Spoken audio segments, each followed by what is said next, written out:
हर हर महादेव। साथियों, बहुत बहुत स्वागत है आपका अपने इस 9 बजे से 9:30 बजने के बीच में जो हिंदी के सेशन आते हैं डेली। यह सेशन आपके लिए बेहद ही बहुत ही ज़रूरी है सारे एग्ज़ाम्स के लिए। सारे एग्ज़ाम्स के नज़र से जहाँ पे भी हिंदी आती है तो बेहतरीन तरीके से आप पढ़ाई करिए और सारे क्लासेस आप फॉलो करें बेहतरीन तरीके से। हिंदी का सेशन यह सारे एग्ज़ाम्स के लिए महत्वपूर्ण है। यूपी टेट हो, सी टेट हो, कल यूपी टेट का जिन बच्चों का एग्ज़ाम है उनके लिए बहुत बहुत बहुत धन्यवाद, बहुत बहुत शुक्रिया भाई। आप लोगों के लिए ऑल द बेस्ट और अच्छा करके आएंगे, आशा पूरी है। क्योंकि बेहतरीन तरीके से आपको मैथ भी पढ़ाया गया है। जो बच्चे नहीं पढ़े हैं वो फिर से अपने आगे आगामी एग्जाम जो होने वाले 3-4 महीने बाद फिर से आएगा, सी टेट यूपी टेट, तो उसके लिए आप तैयार रहें। और सारे सिलेबस अब तो अफरा तफरी भी नहीं है, आराम से सारे सिलेबस हमने दे दिए हैं। आप आराम से करते चलो, उसको रिवाइज करते चलो, ठीक है ना। बेहतरीन तरीके से मैराथन वगैरह बाया करेंगे। जैसे यह हिंदी का सेशन है, ये हमने बहुत पहले ही पूरा हिंदी खत्म कर दिया है, पूरे प्रैक्टिस सेट भी दे दिए हैं। तो अभी तक जो नए बच्चे हैं उनसे रिक्वेस्ट है आकर अपना देखें। वैसे यह सेशन डेली आता है। आज हम बात करेंगे कारक के बारे में। कारक यानी केस, जिसे हिंदी में केस बोलते हैं। सबसे पहली बात, एक गाने से आगाज करेंगे और कहानी के माध्यम से आपको सिखाएंगे बेहतरीन तरीके से। जिसको स्क्रीनशॉट लेना होगा स्क्रीनशॉट ले लेंगे, उनके लिए पूरा फ्री है बोर्ड, ठीक है भाई। अब देखना, मेरे सामने वाली खिड़की में एक चांद का टुकड़ा रहता है। भाई मेरा तो चांद का टुकड़ा बहुत दूर रहता है और चांद के टुकड़ा पे भरोसा भी नहीं किया जाना चाहिए भाई। चांद के टुकड़े बहुत ही निर्दयी होते हैं सब, है ना। तो याद रखना, मेरा चांद तो गायब हो गया है। अब देखना, मेरे सामने वाली खिड़की में एक चांद का टुकड़ा रहता है। ये चांद ओत का माजरा बहुत बेकार है, समझ में नहीं आता मुझे भाई। अब देखना, अब इसमें आपको पता करना है, पहली बात बताओ कौन सा संबोधन है, मतलब कौन सा कारक है। हमने तो नाम भी ले लिया भाई, संबोधन कारक। भैया आपको पता है एक मिनट, संबोधन नहीं भाई, इसमें अधिकरण कारक है। अधिकरण, अधिकरण में यूज होता है। तो हमने एक गाने के माध्यम से आपको एक चीज याद कराने की यह जरूरी समझा है कि भाई अधिकरण कारक आप याद कर लेंगे, में जिसमें आता है। अब हमने यहां पर सब कुछ लिख रखा है, लेकिन सबसे पहले हम चलते हैं इस कहानी के माध्यम से आपको सिखाते हैं। देखना, कर्ता ने कर्म को करण से संप्रदान के लिए अपादान से अलग संबंध का के की अधिकरण में पर संबोधन हे अरे भो, यह सारी चीजें भैया। अब कर्ता ने, कर्ता एक आदमी पर्सन है, मान लीजिए कर्ता ने कर्म को करण से संप्रदान के लिए अलग करा दिया, अपादान से, अपादान से अलग करा दिया। अपादान इसकी वाइफ थी, कर्ता इसकी वाइफ थी कर्म की, लेकिन कर्ता ने कर्म से बात किया और करण, जो करण लड़का था, करण नाम का लड़का था, संप्रदान के लिए थी, जो लड़की थी संप्रदान के लिए थी। इस तरह से आप किसी तरह इस माध्यम को याद करना, अगर रट सकते हैं तो रट लो मेरे यारों, किसी भी तरह रट लो। देखिए कर्ता ने, जो कर्ता कारक है, पहली बात आपको पता होना चाहिए हमारे हिंदी में 8 कारक हैं। हिंदी में 8 कारक हैं। 8 कारक में जो पहला कारक है वो कर्ता है। कर्ता के लिए जो विभक्ति यूज होता है वह ने यूज होता है। याद रखना, जिस भी लाइन में अगर ने आता है तो सबसे पहले कर्ता मारेंगे। इन बहुत जगह ने भी नहीं भी आता है, लेकिन हम समझ जाते हैं इसमें कर्ता पर डायरेक्ट इफेक्ट पड़ता है। कर्ता कारक वो ऐसा कारक है जो संज्ञा और सर्वनाम के सीधे कर्ता पर इफेक्ट पड़ता है।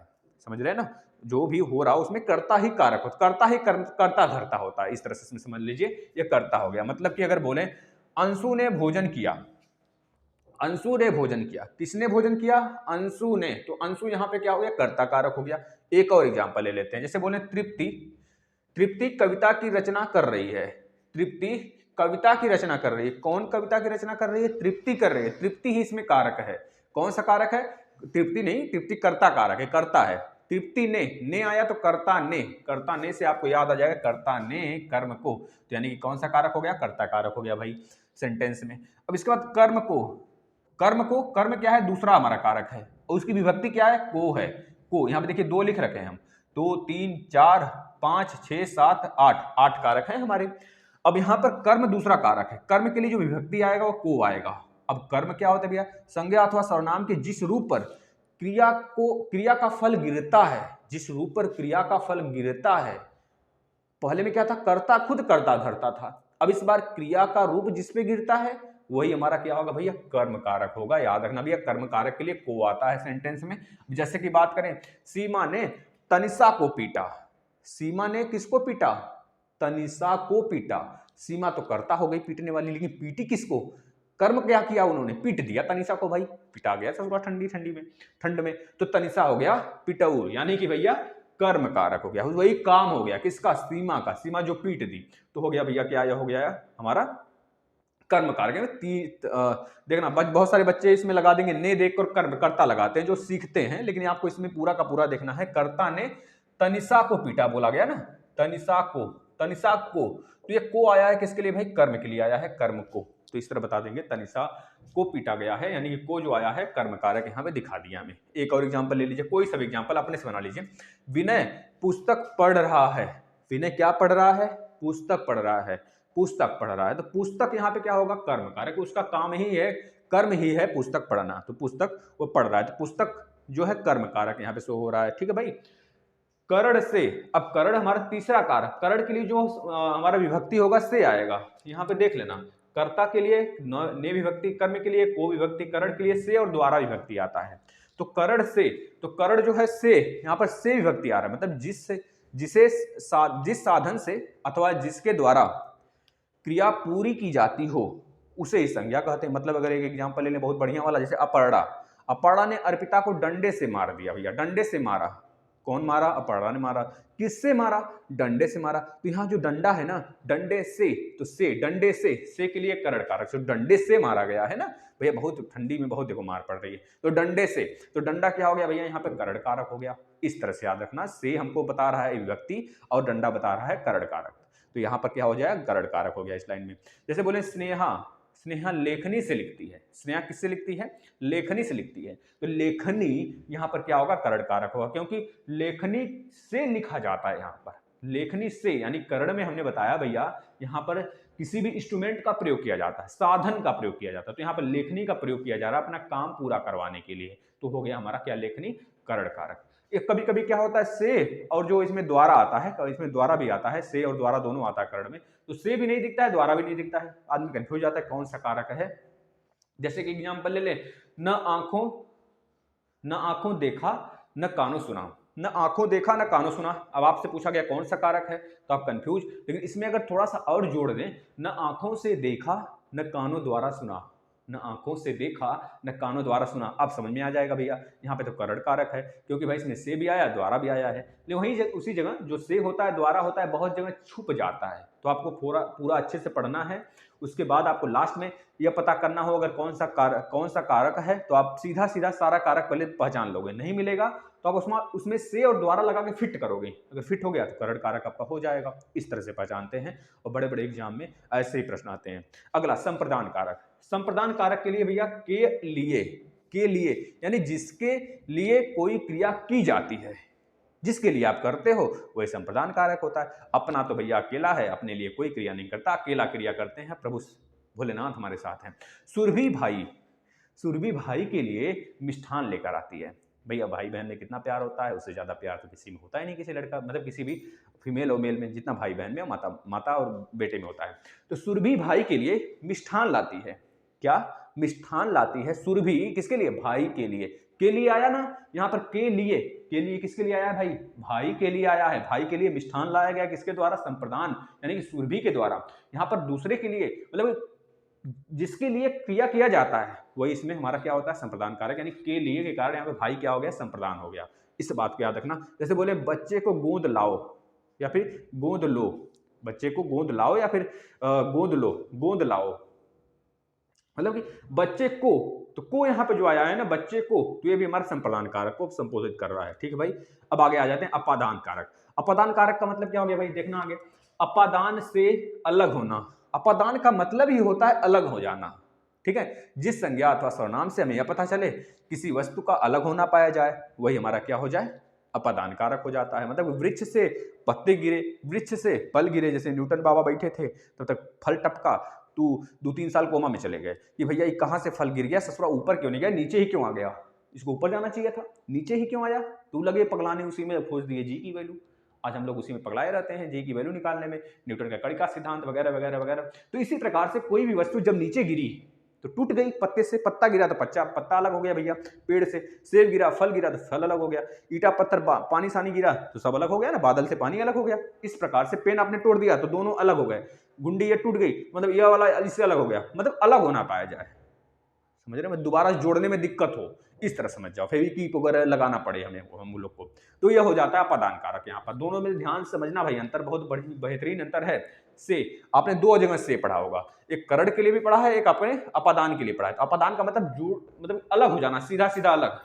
अब करण का मतलब क्या, जिसके द्वारा इंस्ट्रूमेंट होता है उसमें, है ना, कोई इंस्ट्रूमेंट लगाकर कोई कार्य किया जाए, जैसे डंडे से पीट दिया गया, डंडे से पीट दिया गया, और यहाँ पर अलग होना सेंस आ जाए, डंडे से पीटा गया, वहां पर इंस्ट्रूमेंट है, कोई संसाधन है जो यूज कर रहे हैं हम लोग अपना कार्य करने के लिए, तो वहां पर करण कारक होगा। लेकिन वहीं पर अगर हम लोग अलग होने की बात कर लें, सीधा सीधा टूट जाए, उसको जोड़ने के लिए फेविकी, फेविकोल वगैरह वगैरह जो आते हैं, जो आप लोग भी यूज करते होंगे, तो सारी चीजें आ जाती है अपादान में। पता है, समझाया गया। इसे एक एग्जाम्पल लेते हैं, वृक्ष से पत्ते गिरे, सागर घोड़े से गिर गया, समर घोड़े से गिर गया, इस तरह से याद कर लेना भाई, याद हो गया। अब इसके बाद संबंध कारक की तरफ आ जाते हैं। संबंध देखना भाई, संबंध का के की रा रे री ना ने नी, ये सारे के सारे आ जाते हैं। यहाँ पे देखना, संबंध का के की रा रे री ना ने नी, यह सारे अगर वर्ड में आपके आ रहे हैं शब्द बनाते समय तो हो जाता है संबंध कारक, यानी संज्ञा अथवा सर्वनाम का वह रूप जिससे दूसरे शब्दों के साथ संबंध बना दिया जाए भाई। जैसे मेरा, मेरी, मेरे, मेरा, मेरी, मेरे, उसका, उसके, उसका, उसकी, उसके, ये हो गया। अपना, अपनी, अपने, तो यह सारी चीजें हैं। जैसे बोले मेरी घोड़ी मुझसे नाराज, भाई मेरी घोड़ी तो नाराज है, बहुत दिनों से नाराज है भाई, और समय समय पर नाराज हो जाती है, तो मेरी घोड़ी मुझसे नाराज है। मेरी घोड़ी का मतलब यह मत समझना भाई कुछ गलत, मेरी घोड़ी खुद की घोड़ी, तो मेरी घोड़ी मुझसे नाराज है, मेरी घोड़ी मुझसे नाराज है। आपकी घोड़ी नाराज है कि नहीं आई, नाराज है भाई बता देना कमेंट बॉक्स में, जिसका घोड़ा घोड़ी नाराज होगा। मेरी घोड़ी मुझसे नाराज है, मेरी घोड़ी मुझसे नाराज है, मुझसे, मुझसे आया ना, मुझसे, यानी कि मेरा की बात हो रहा है यहाँ पे, मेरा, मेरी, मेरी घोड़ी, यहाँ पर क्या हो गया भाई संबंध कारक, आप सीधे बता देंगे, मतलब घोड़ी से मेरा संबंध बताया जा रहा है। अगर बात करें एक और एग्जांपल ले लेते हैं, जैसे मैंने अपनी पुस्तक लिखी, मैंने कौन सी पुस्तक लिखी, अपनी पुस्तक लिखी, मैंने लिखी, तो मैंने मतलब कि भैया संबंध बताया जा रहा है, पुस्तक से हमारा बात खत्म। इसके बाद अधिकरण कारक, अधिकरण कारक का मतलब होता है संबोधित करना, संबोधित करना, यहाँ तक अधिकरण, अधिकरण, एक मिनट, संबोधन, अधिकरण में पर हो गया ना, मतलब इसके बाद संबोधन कारक भाई, संबोधन अधिकरण हो गया, संबंध एक छूट रहा है क्या, संबंध काके की अधिकरण मतलब में पर हो गया, अधिकरण मतलब में पर हो गया। इसके बाद आ जाता है भैया में पर आए, जैसे मेरा, मेरी, मेरे, ये आ जाते हैं तो अधिकरण हो जाता है। यहाँ पे संबंध बता दिया गया, क्या संबंध मतलब काके की था। इसके बाद आ गया हमारा अधिकरण, अधिकरण में पर आ जाए। इसके बाद संबोधन, संबोधन में आ जाता है मित्रों ए, हरे, हो, यह सब आ जाए, आने लगते हैं, मतलब कि सीधे संबोधित करना होता है संबोधन का मतलब, तो आप वहां पे क्या बता देंगे, संबोधन कारक। फिर से एक बार समझ लेना, कर्ता के लिए ने विभक्ति, कर्म के लिए को विभक्ति, करण के लिए से विभक्ति, संप्रदान के लिए विभक्ति, अपादान के लिए से अलग होने वाला, इसका मतलब होता है करण से इसका डिफरेंस है बहुत ज्यादा।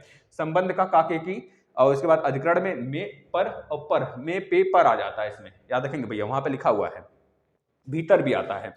जैसे संप्रदान में बहुत सारी चीजें आ जाते हैं, हेतु भी होता है, निर्मित भी होता है, वास्ते भी आ जाता है, तो ये सारी चीजें आपको पता होना चाहिए। संबोधन, हे, हो, हे राम, तुम्हारे कहने से मैं लंकापुर को जाऊंगा, सीता का पता लगाऊंगा, है ना। और रावण का ऐसा कुछ है भाई, पूरा हमको याद नहीं है। हे, हो, हो, हो, हो, हो मतलब आश्चर्यचकित की बात हो रही है, संबोधित किया जा रहा है, यानी कि यहाँ पे विस्मयादि बोधक, विस्मय का साइन है। हो, क्या हो गया, हो, कोई फिसल गया, कोई गिर गया, तो हो मुंह से निकलता हो। अजी भैया प्रेम की वाणी सुरीली सुरीली, आपको पता है ना, पिच बहुत ज्यादा होता है। अरे, अरे क्या हो गया, अरे, जहां पे स्टॉप लग जाए, विस्मय का साइन हो जाए, मतलब विस्मयादि बोधक, आश्चर्यचकित की बात हो, वहां पर संबोधन कारक हो जाते हैं। बताओ अब किसी को कोई कंफ्यूजन, फिर से एक बार रिवीजन कर लेना। करण कारक के लिए से, संप्रदान के लिए, संप्रदान में के, को के लिए आ जाता, संप्रदान, एक मिनट, संप्रदान में को के लिए, सही तो है, हेतु, निर्मित, ये सब आ जाते हैं। अपादान के लिए, अपादान कारक के लिए क्या आता है भाई, अपादान के लिए हमारा क्या आ जाता है भाई, देख लेना, से आ जाता है, बस अलग होने की बात करता है। संबंध के लिए वही मेरा, मेरी, अपना, अपनी, ये सब जोड़ देते हैं। फिर इसके बाद आ जाता है भैया अधिकरण में, अधिकरण में पर आ जाते हैं। फिर इसके बाद संबोधन आ जाता है, संबोधन में आपका पता है, अरे, वो, उसमें विस्मय साइन, एक एग्जाम में यह पूछ लिया गया था, कौन से कारक में विस्मय चिन्ह यूज होता है, तो सभी लोग बता देंगे भाई। बताओ अब कोई भी इसमें कंफ्यूजन हो तो बताना, इसको एक बार रिवीजन कर लेना। कर्ता ने कर्म को करण से संप्रदान के लिए अपादान से अलग होने की बात करता है। संप्रदान, संबंध काके की, अधिकरण में पे पर, संबोधन हे हरे भो। बताओ ये याद हो गया कि नहीं, याद कर लेना भाई। इसको मत भूलना, मेरे सामने वाली खिड़की में, खिड़की में मतलब किसकी बात हो रही है भाई, यहाँ पे अधिकरण कारक की। खिड़की में एक चांद का टुकड़ा रहता है ना भाई, इसको भूलना मत, भूल न जाना मेरे बबुआ। बस याद कर लेना सारा का सारा, ऐसे ही सारे के सारे हिंदी हम आपके रिवाइज करा देंगे। बताना बढ़िया लगे तो शेयर करना, स्टेटस लगाना, हर प्रशिक्षु को बताना, जहां जहां शेयर कर सकते हो शेयर करना। आप ही इस चैनल के क्या हो भाई, इस प्लेटफॉर्म के चांद हो, तो तो हमारा कोई चाँद है नहीं, हमारा चाँद सिर्फ आप लोग हो भाई। ठीक है, शेयर करना इसको दबा के। धन्यवाद।